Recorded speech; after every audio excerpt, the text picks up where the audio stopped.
I've finished. I thought I would rate my ACOTAR books in order now that I finished the series and loved it, by the way. In fifth place, no surprise, A Court of Frost and Starlight.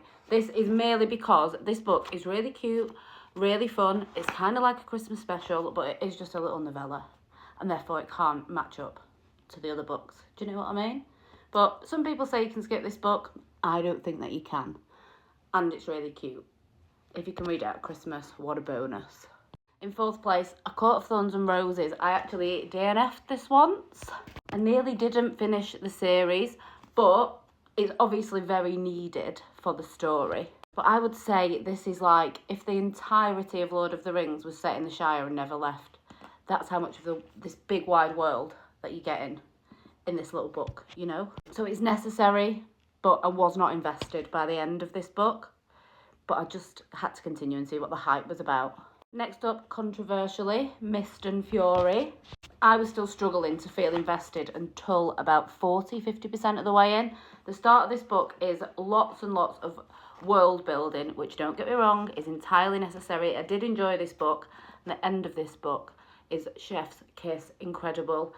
So the last line of this book, mind-blowing. By the end of this book, I was very invested. And then the next two have struggled with this decision because I am a Nesta girly, okay? But in second place, I did A Court of Silver Flames, which I loved. I thought this was book one. I thought this was my favourite after I'd finished. And like as a standalone, the story within this, adored it. Nesta is my favourite character. There you go, I've said it. I just loved this book. But Wings and Ruin, I was screaming, crying, throwing up. I cried 2 to 3 times at the end of this book. This one was my favourite. The amount of the world that you get, I was completely lost.